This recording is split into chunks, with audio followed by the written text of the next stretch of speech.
Hi, Mina. Hi. How you doing? Good to see you. Good to see My you name too. is Shaler, and I'm being part of you guys' journey online via Facebook and also YouTube. So I want to say I appreciate your time. I know you have a busy schedule, and I appreciate making some time today.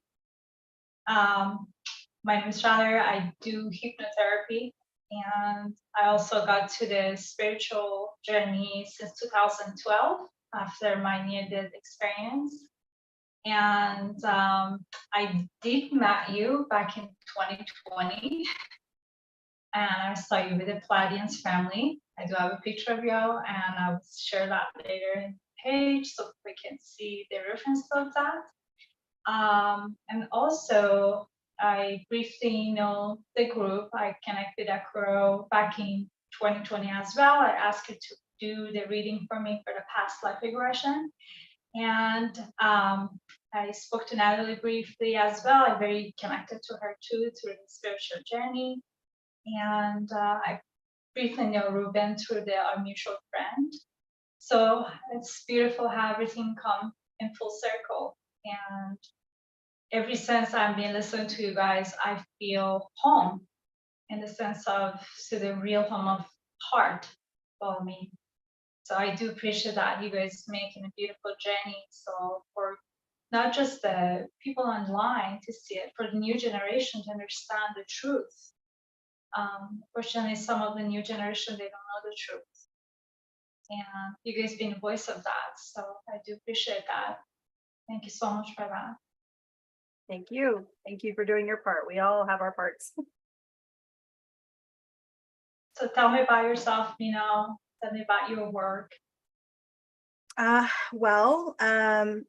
I identify as Mina the Andromedan. I do that because that was my origin species in this universe, I like to say. I sit the Andromedan Council and make decisions for that. I am a fully awakened starseed, meaning I came into this life with all my memories intact, which made for an interesting childhood. And I helped awaken starseeds in 2012 when people started shifting and, locally, and helping them to activate their light language. And, tried a few times to come out online, and, 2012 was too soon. 2015 was still too soon. 2017 was a little bit better, but, still a little too soon. It wasn't really until COVID hit that people really started opening and really being more aware, self-aware, aware of the world around them. And so I was told at the end of December, January, to come out in full force online. And I brought my program and did the galactic reports and got the clear to do that. And they said I was going to get real busy, and they were not lying.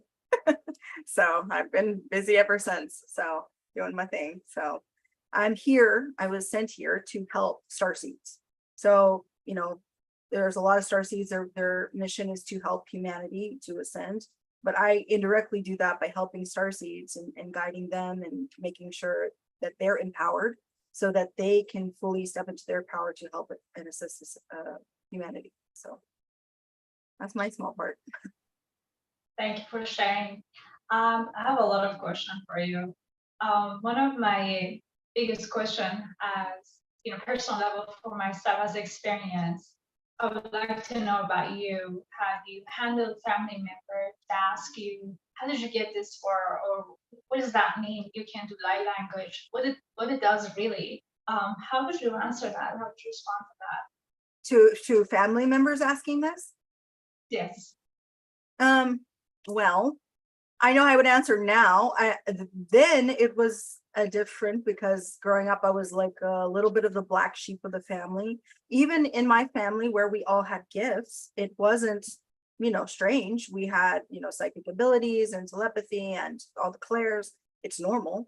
My mom, my sister, my brother, even my dad, but we didn't really talk about it. It was just, well, we pushed it off to our Ashkenazi side or our Native American side, or, it was just something that we had, but we didn't really talk about. It wasn't until later on when I did talk about these things and start, shifting my level of vibration so that I could affect the environment around me, that I would get questions about this. And you always should try to be a bridge of consciousness.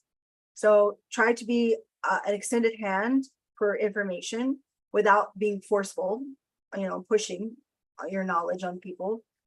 But if they're asking, I would say that that's their soul, feeling the need to ask. Their higher self is kind of urging them. And so, be the bridge of consciousness, enlighten without being overbearing. So just answer the best you can, and always try not to be forceful with the information. So that way they always come back for more, because the more you push, the more they're going to go back. So, yeah. That's very true. I agree about that. Thank you for sharing. Sure. Myself too, I had that journey not even being in front of a camera up a couple of months ago. I came from a background with real estate and a personal trainer in the past, and get to the hypnotherapist after that changing career. And I have a lot of my friends that audience, they're attorneys or realtor. They're like, I don't understand a word she's saying. What just happened to her? And as far as family too, I just recently visit my family and my mom's side family, and everything I was sharing, they give me the look like, I don't understand. The blank fluoride stare. Exactly. Although they witnessed me as a child, I was talking to this white tall lady, was Gaia. My connection has been with Gaia since childhood. And they thought I have imaginary dreams, or I'm just having something else going on. As I got older, my mom thought I had schizophrenia, and we went to therapists. They're like, it's fine, nothing is wrong. And a lot of things you guys share in the audio relate to my life, even being taken away. One time happened to me, I was in elementary. I have no recollection what happened, but I do remember who picked me up. My grandpa at the time, he was in real estate, and he saw it. I had a driver to pick me up every day, and it was like a minivan with 5 kids going to elementary. That day it was a private driver, taxi. Didn't make sense. Back then it was no Uber, no taxi, of course. And I remember I got to school late. I don't remember what happened from the going or coming back. I do remember I was late, and I do remember it caused a lot of damage after that. And then happened to me again 2020 on my birthday, right before COVID hit. I remember exactly how they took me. I remember the detail of it, of how I got there. I do not remember how I got back, but I do remember that I was sitting on the couch. And as I was using a restroom to wash my hands, make sure I'm fully awake, I was staying with my friend at that time, and she had a dog. Her dog really freaked out because the vibration was shifting constantly. And literally, I couldn't even wash my hand because water was splashing everywhere. And my genetic definitely changed. And I remember it was a gray entity aspect, but they were tall, very tall. And I was very confused why I was even there. So most of the stuff you guys share is very familiar. And I do want to say again, thank you for sharing all the truth. It's hard to explain and say all this, and baby step to family member what's really going on. And it was really hard for me even to come and share my experience, because definitely most people, they put me in the category of she lost it, she's in the mad, or she's taking some sort of suicidal or DMT, what's going on in here. But it was neither of it. It's just the truth. So my question for you, my other question is how we can move forward, helping the new generation, especially the new DNA, the new starseeds, as Doris kind of said, the new volunteer. So the biggest thing that I tell my clients with kids and when I, who are star seeds, obviously if the parent is star seed, chances are the children are as well. Because we are not creating any more karmic relationships. As a star seed, when you're fully awakened, you've served all your karmic contracts. There are no more when you're fully awakened and fully embodied. So kids can create karmic contracts unless they are star seeds as well. So what I would say and what I always tell my clients is to make sure that you normalize everything. Normalize light language, normalize abilities, normalize not suppressing anything. So don't suppress your children's creativity. Don't suppress your children's, crazy wild stories or dreams or whatever they're experiencing, their imagination. Don't suppress it, because chances are those are real experiences they're having, and society as a whole constantly beats us down to say this is not real, this is not happening. You need to put childish things away. You need to stop with your imagination and focus on reality, and this is what reality is, when in reality the reality is not the reality. So, it's so make sure that you're being authentic to yourself, being authentic in front of your children. Make sure that they're being authentic and you support them, and really just be there for whatever things they're experiencing, and also take care of their health. Make sure if you're doing it for you, do it for them. I know it's hard to, get a kid to eat good, but if you normalize it and you make it a thing, it will become habitual. Don't give them fluoride toothpaste, don't give them fluoridated water, do the same things you would do for you to them. So That's true. And good healthy food. yeah, of course, Yeah. yeah. Organic fruits and vegetables. Yeah. When did you discover your journey? What age were you? Do you remember? Yeah, no, so I actually, at the Mount Shasta conference I just went to, I have it recorded. I'm going to upload it soon. It's on a disc. So I have to figure out how to get it from the disc to my computer, but I'm going to do it. But anyways, I talked about, one of the first experiences I had. I was a very strange child because, the 4-year-old, I was speaking incomplete sentences. So, my mom, she likes to tell this story. When I was, I think it was for Easter. It was either Easter or Christmas, where you used to dress the little girls in those crazy dresses. And she said that she put me in this yellow dress. And she said, well, do you like it? And she said, I walked to the mirror and looked at it and turned to her. And I was like, I would not be caught dead in this. And I was not even a year old. And she was like, okay, I'm going to have my hands full. And she said, when I was 2, it's like 3 a.m, they found me on top of the roof, and I had pulled all the chairs and my table and babies, and I was communing under the stars. Now, granted, there was no ladder to the roof. They still to this day cannot explain how I got on the roof, but I would often be on the roof under the stars. So I wasn't exactly a normal child. So I've always been straight, because I'm a hybrid too. So that's the other thing. I have actual genetic things that are just crazy. And so my mom had to deal with that. So she's always known, and I've always had strange experiences. I'd always be talking to Michael or whomever, And so the earliest I even remember being 9 months old. This is my first memory. Well, okay, technically I have a memory being in utero, but we don't know like how accurate is that, because you're in utero. So it's like, so I'll say my first memory that I have is the layout of the house we lived at 9 months old. And I told my mom this, and she was tripped out that I described it perfectly.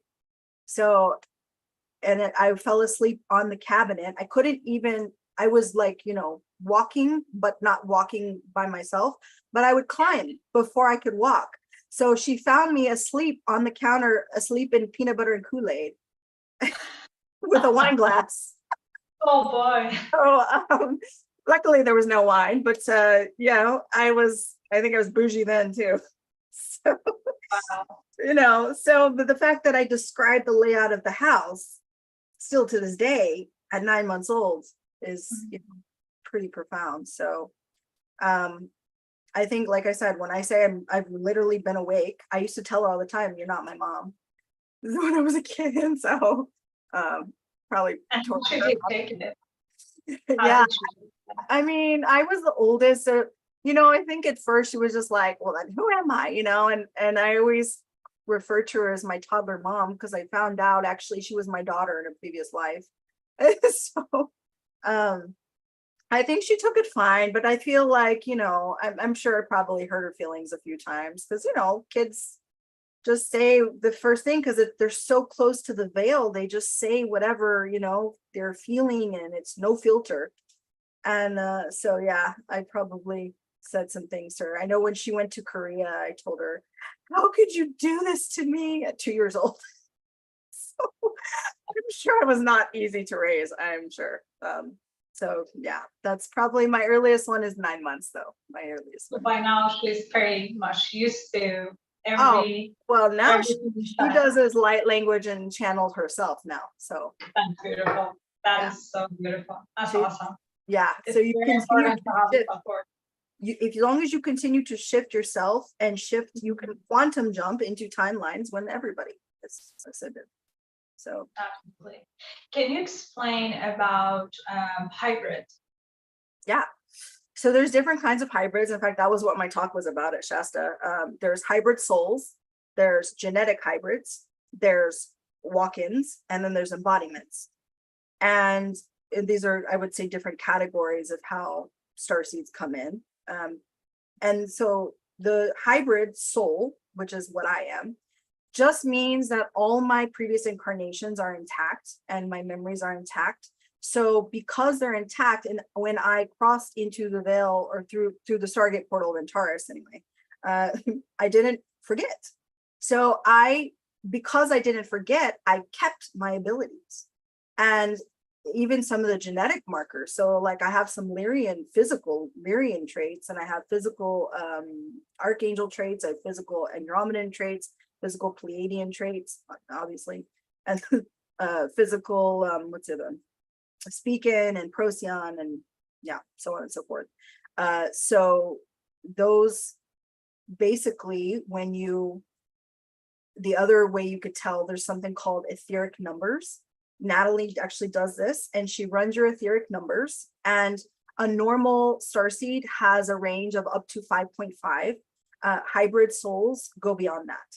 So their capacity is much higher because they're literally operating with fractals of their ET self in this current embodiment, or this current avatar.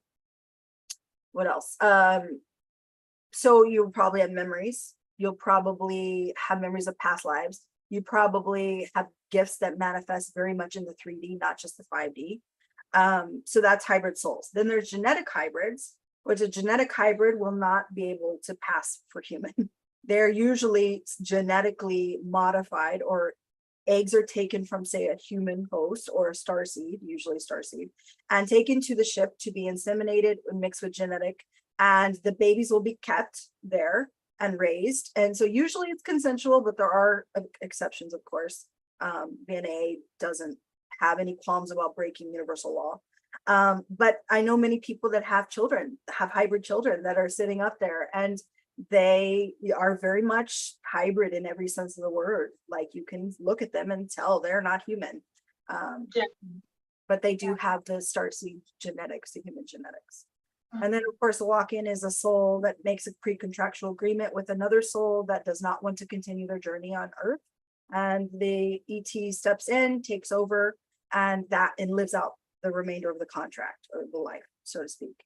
A lot of that is happening now because it's a lot of work that has to be done, and not a lot of souls are up for it, because it's a lot that we have to do. And an embodiment can be any starseed that embodies or gets embodied by ET higher version of themselves. They can either be just for a short time embodied or longer periods, and it's all contractual and they're aware. Whereas once a walk-in leaves, they're no longer aware what's going on in the body. So that's just basic. Thank you for explaining. With your ability, when you're looking at anybody, let's say you go into a store, get some for sure you usually have the ability to just look in an individual cash register or anybody behind you and see what region there are, what hybrid there are. So hybrids are, I wouldn't say they're super prevalent. They are fairly unique. So they're not just everywhere, but they are a lot of them. I would say they're more prolific than, say, like a genetic hybrid. But whenever I go out, because of my speaking abilities, I can instantly tell when someone's a starseed. Instantly, I usually know before they know. My soulmate, I knew 2 years before she woke up. And I kept telling her, "You're a starseed. You're gonna wait." And she's like, "What's that?" I was like, "Don't worry about it. You'll figure it out, you know." And so she laughed because she actually reminded me the other day. She was like, "You remember when you told me that I was a starseed 2 years ago?" She's like, "I completely forgot about that. Just like, and look where I am now." It's cool. So that's a speaking thing, a speaking ability. I can tell hybrids, but hybrids you can almost sometimes tell physically too. They usually have light eyes. They have very strong abilities. You can feel it from their energy and their aura. They just radiate. They also have energetic armor, so they have a certain level of protection, you know. So yeah, that's, I think, some ways you can tell. And memories, of course, they have their memories. So now, as we are talking about what origin or starseed am I? See, I really honestly think that you came from it. So Andromedans, if you're original Andromeda, it means you came from another universe. And I'm inclined to think you came from another universe so that you would be Andromedan. Now, as to which one, see, I'm leaning more towards my species because the Messier 31 galaxy, but we're pretty rare. But if not that, then definitely Titawan, because I definitely get a little bit of a shapeshifter from you. And that's what our species is, shapeshifters. And so are the Titawan Andromedan. So yeah, I think that's what I would say. It will be interesting to see when I do your chart. I can't wait. That's exciting. And to clarify about shapeshifter, can you put in the words so people don't do the misconception of the low density? Yeah. So my specific species is 12 density, and so it's a light being. There's no physicality. And so because there's no physicality, you can take shapes, and my particular species shapeshifts because we are like the diplomats, mediators, mitigators, master communicators for the race. So we for the Federation, we're always trying to help the underdog, or help in negotiations and things like that.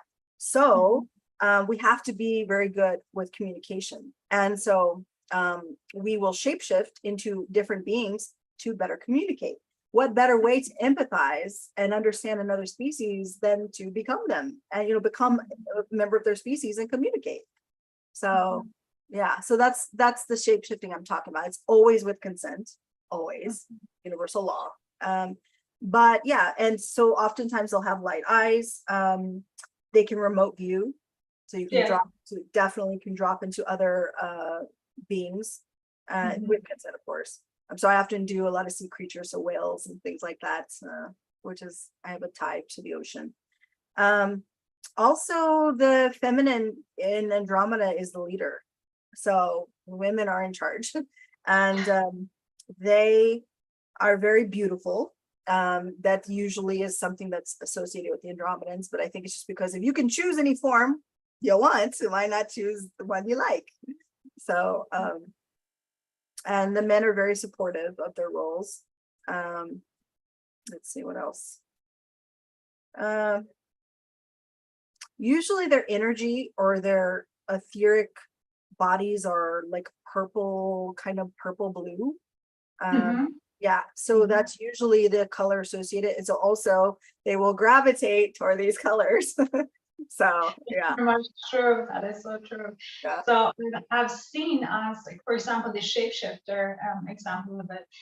We take a picture of ourselves, or be the group or family and friends. Every picture we look different. Oh yeah, and that's what manifests in this life for sure. Yeah, people are like, "That doesn't look like you." I'm like, "It is me." They're like, "How do you even do that?" I'm like, "Not sure." So that's one side of it. Or as what you explained earlier, when we go to certain places as a shapeshifter, we can tune into people's physicality, mentality, or hear their subconscious or inner voice. Did I pay my bills? Did I call this one? So, or if they have any type of pain, we can instantly see it. As far as remote viewing, we can wash the dishes, we can do the laundry, we can actually go to work driving, and we can access to 7, 8 things at a time, meaning seeing our friends and what they're doing, family, what they're talking about. And if somebody has health issue, we can actually feel and sense that as well.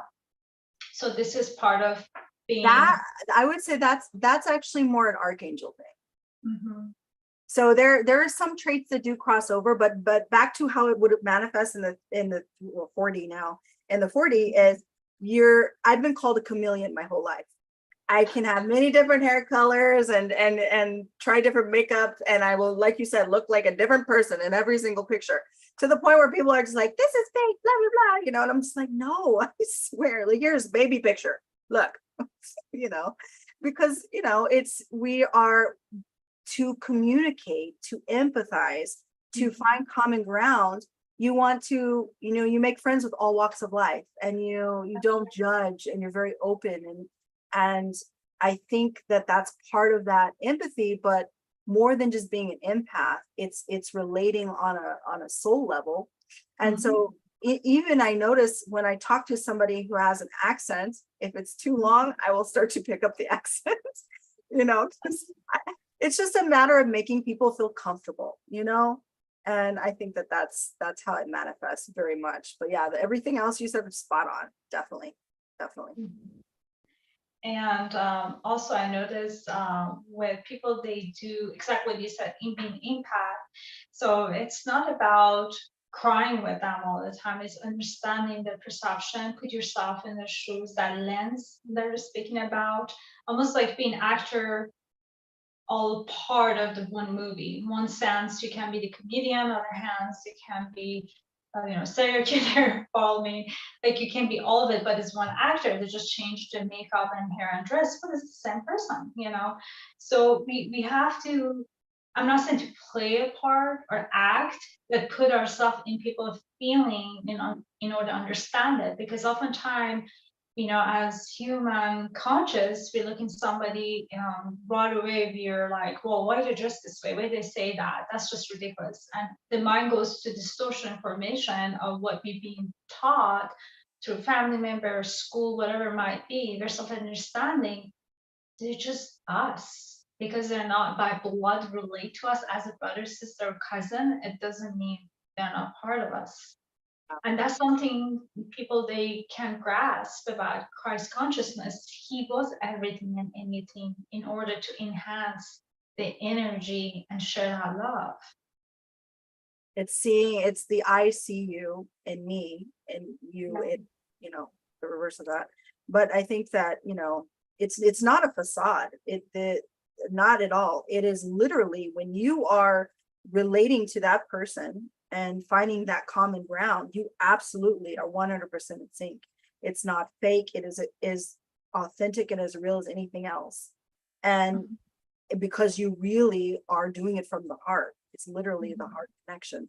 So I think that's what makes it different than maybe some other species that shapeshift for nefarious reasons. Because for sure that those exist as well. The draconians do that, and some reptilians. So yes, that's right. I've witnessed. Oh, me too. And interesting, because most people that have understanding in a spiritual community or friends or family, they're being woken somewhat. They believe like, okay, they're this genetic, that's it. Most of the time, if they jump into the consciousness in a low density, we're talking about fear, shame, guilt, blame, holding to this story for a long period of time, long years. Now you're feeding them those negative battery. They will become them. There's no separation. So it's not like, okay, they're in this side of the box, we're in this side of the box.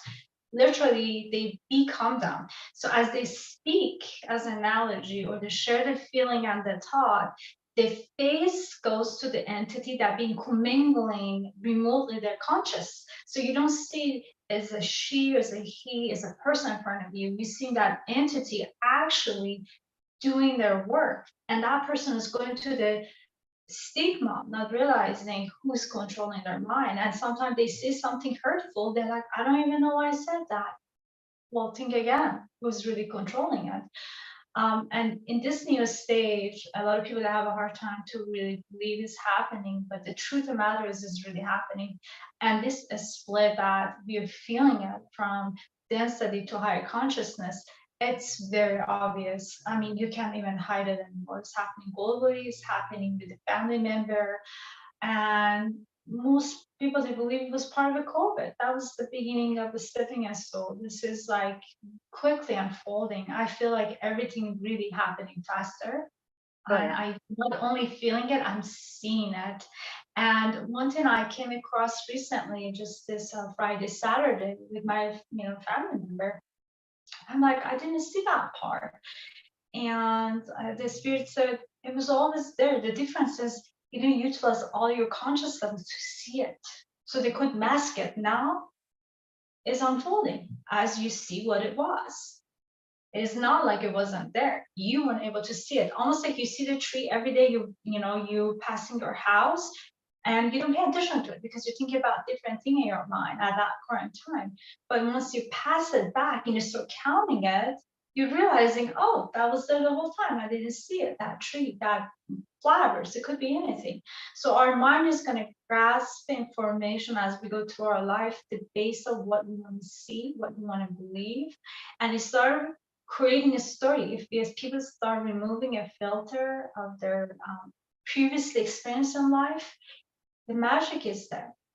So we can put it as something as a 3D to 5D. We can word it as traveling from one space to other space, or Balmain, we can say we coming to who we are. We just forget about it. That's more what I want to say. I always compare it to, it's like layers, right?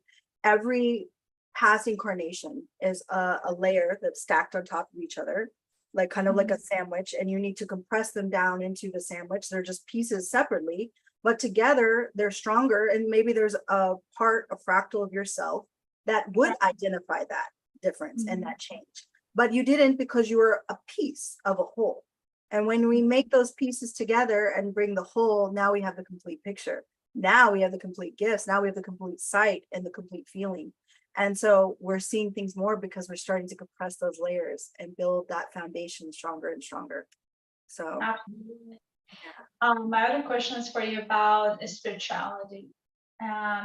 I came across some people ask me how you become to be a spiritual, or what's the definition of a spirituality? How would you expand that to somebody never experienced it, somebody doing a definition of it, or they put it in the category of religion per se? So to me, the difference between religion and spirituality is religion is seeking a divine power outside of yourself, and spirituality is seeking the divine power within yourself. And I think that that's the most base definition. But I think more than that is it's realizing that the divine lives in you and that you are. There's no separation, right? There's no, it's like, what is it? Samadhi. I always forget the word, but it's realizing that there is no self. We're all the same. You're all one consciousness, unity consciousness. So I would say that that's spirituality versus religion, which is pedestal, class, higher, lower. God is always separate. I have came across, it might make some people that they're hearing this message angry, but it's the truth.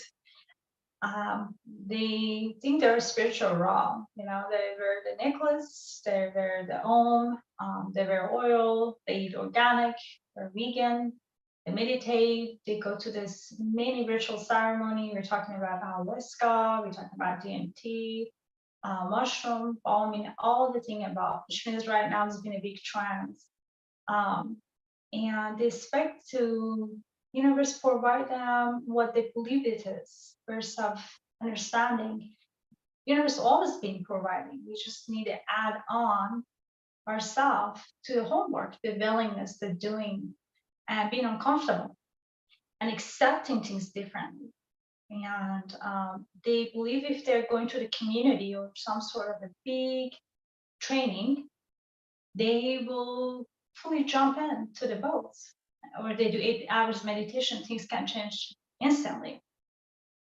To me, spirituality is identity, is who you are, your spirit.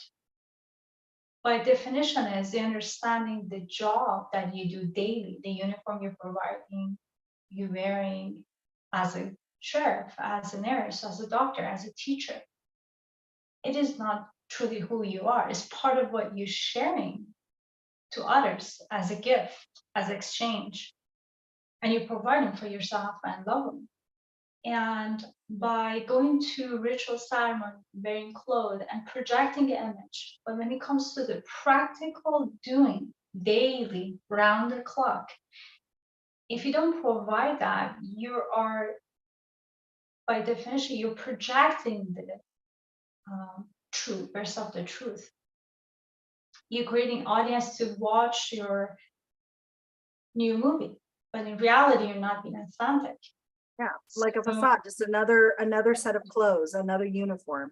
And that's why, that's why I say it's finding the divine inside. It's inner work. It's always in. If you don't, it doesn't matter what you're doing outside. If you're not doing the work inside, if you're not doing your shadow work, if you're not doing your trauma work, your healing, if you're not building your foundation and empowering yourself and loving yourself inside, then it doesn't matter what you do on the outside. None of it matters. It will never be enough if you're not doing it. Exactly. And I've been, part of so many people ask me, what kind of training did you do? What kind of school did you went to? And as just like yourself, it's been self-knowledge. School of hard knocks. Exactly. So that's been a different experience part of my life. I came across a lot of, old friends or family members. They're like, how do you know that? What made you to go that far? And they're like, okay, maybe we could take a journal every day, word of affirmation. Maybe I sign up in this class and pay, 10K, 20K, then I get where I need to get. They're all great, but end of the day, the knowledge has always been inside of us. We somehow forget to forget, or by definition of chose or free of will. But end of the day, it's all about where you want to go with life. And unless you have all those, or memory, how would you want to make a difference for yourself and people? And I've heard people saying, I want to get that next step. I want to be fully open to everything and loving. But when it comes to action, it's lacking. And it's just by definition, it's shining, but they're not doing the discipline. It is a 24 hours job. And when you fully understanding that the meditation is not just sitting and having some candlelight, you're meditating when you're walking, meditating, you're appreciating everything you see. You look in the cloud, you get messages, just like Native American, they used to get that. This is an ancient story. And just like a lot of even Buddha's self, he was looking at himself to discover the truth, looking around and find out who he was. And his ear was bigger than his head because it was listening, not objectively projecting. So if everybody can start doing that, they get to their own gift. Every gift is different. That's why the divine color is different. They're orange, purple, blue, because they're all different, but doesn't mean one is lower, one is higher, is bad, is better. It's just different. And we chose that path. Your gift, Mina, is different than mine. I have symbolism of yours, your advance. I'm not in your level, but it doesn't take away what I have. And I don't compete, I don't compare, I don't hate.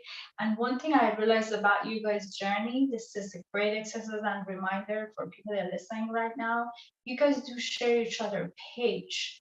So it's not about look at me, see me, I'm holy, I figured it out, my life is peachy, every day I have everything handed to me. We're still going through our filter, we still have a daily life.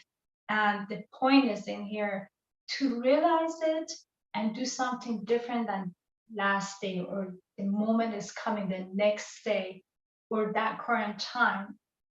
And when we go bed, when we're putting our head down, we're falling asleep and starting thinking about how many bills I paid.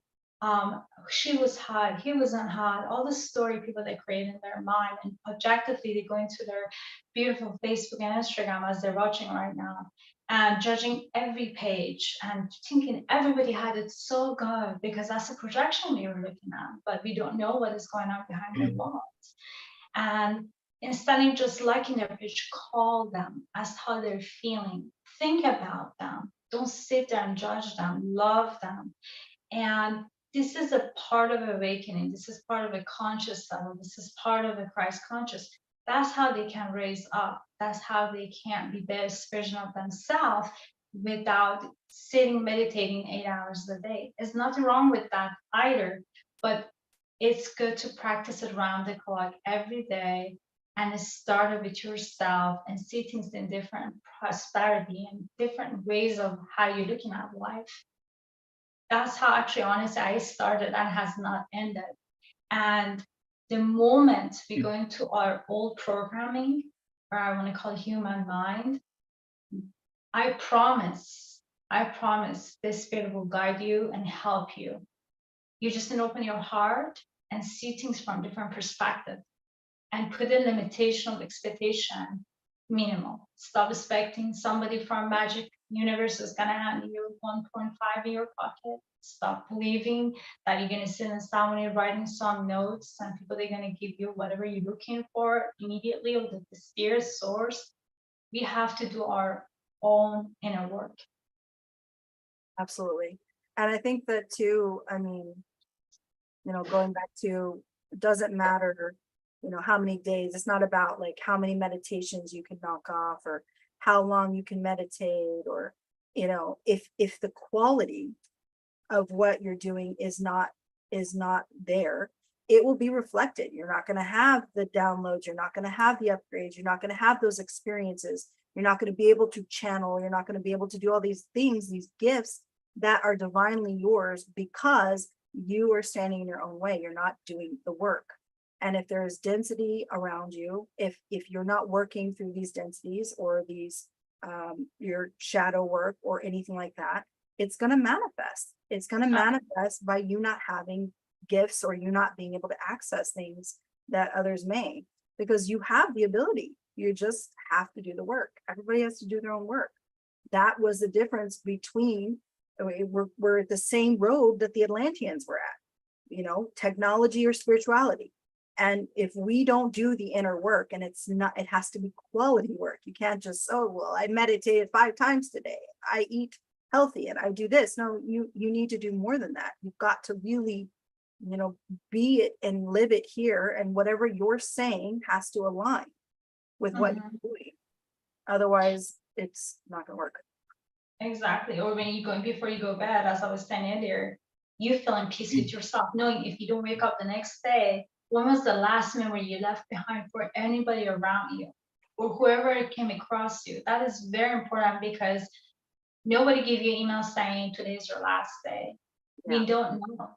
So it's very important that the path you're taking today, tomorrow, every day is coming nothing more than sincerity and love. And even with our gift too, my experience, I can speak for you, I have lost to gain. I don't know any healer that didn't go through turmoil or up and down in order to achieve their gift. Doesn't exist to sit in the RSVP chair and here he goes, here's the RSP, and hey, what else do you need? No, you have to go through a lot of let going, a lot of challenges and changes, so you can see your strength, to see what you're looking for in life, why you even achieving these goals, and create a humbleness, because it even happened in the century. Some people they create a cult, some people they forget who they are, and the ego speak more than the heart. I witnessed that. I witnessed that with so many documentaries in the past, and people, honestly, I really did cry a lot. They hurt me a lot, because we worked so hard to be where we are. And it's very nice to be humble. Humbleness is a frisk in anything, in success is this journey. humble, but I always say modesty over humble, because I feel like humble is like the bad version of the truth, because you want to be truthful and still be authentic. So I say modesty, because I feel like humble is like almost like the negative side of truth, because it's like you can't shine. And then that's not what you're saying. You can shine and be authentic and stand in your truth, but while remaining modest and and realizing that you're equal with everyone. Right. Like, for example, if you're achieving audience to come in and seeing us or yourself or anybody, any job they have as a coach, as a life coach, as a healer, and it could be anything. You don't feel like I'm top of the mountain and you all need to bow for me, go sit in the back, make an appointment. You don't give people attitude. Understand, you started from sitting the same chair and then you achieve your success step by step. Yeah. So Yeah, that's why I always say I'm a sign on the side of the road. I'm just a guide, I'm just like saying like, go here, go there. Like that's my job. It's just a job like anybody else's. Everybody has their role and none is better than the other. None. Absolutely. And how would you describe a manifestation? Well, so I've never really been too much into numerology, but I recently at Mount Shasta met a really interesting Lyrian. His name was Darius, and he does numerology. And he did my numerology, and my numbers are 369. I've always been a master manifestor, and my family always say I'm the lucky one, because I always will go and win every prize or whatever contest I enter in. And I think that's why, is because it's the 369. But when you're talking about manifestation, when thoughts, feelings, words, and actions align, then you manifest. And it's also emitting the frequency and aligning with whatever you're trying to create. But it's not like you have to be like, okay, to be rich, then you need to to have the frequency of being rich. It's more about aligning with the frequency of gratitude, being grateful. If you are in a frequency of grateful, the universe will constantly give you things to be grateful about, because it will align. No visionary board.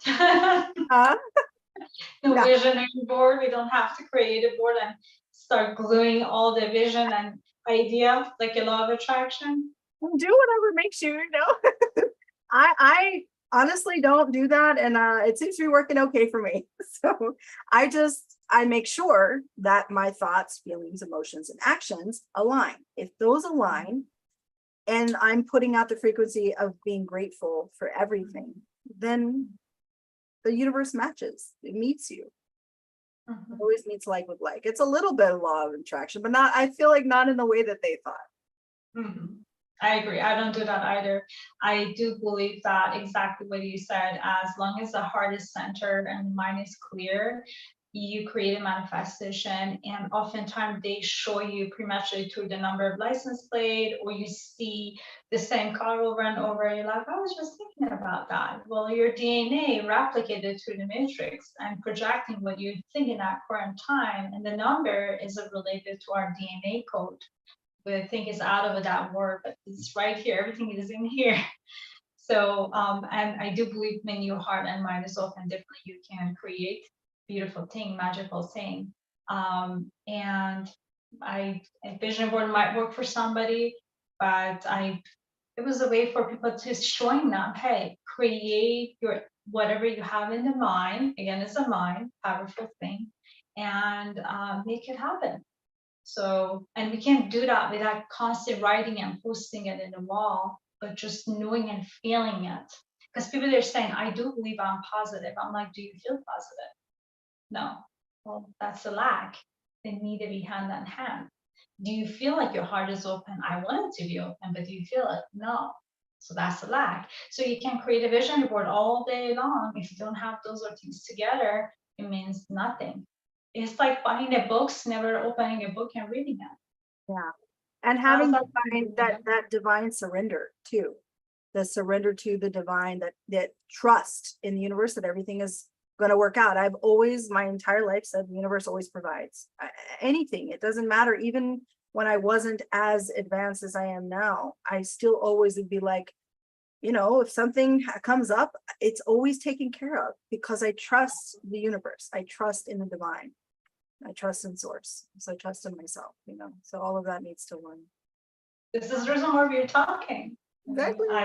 I'm still amazed. You know, I'm not amazed of the connection I'm being coming across a lot of soul families, and it's so beautiful. I'm so grateful.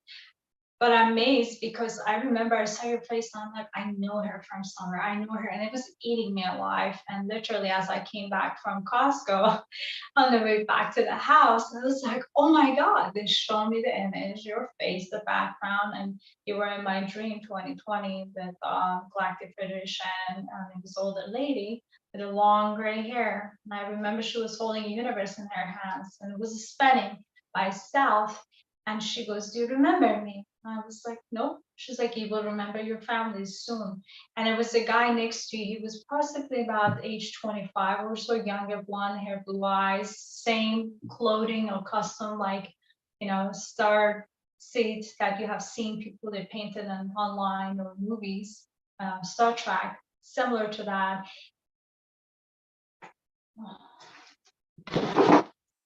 You went Oh my God. sideways.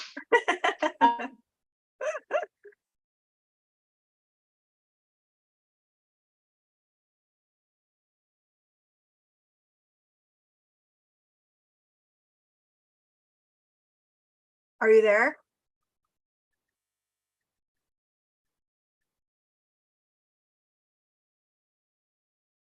Oh no. Technical difficulties. Oh my gosh. It's right here.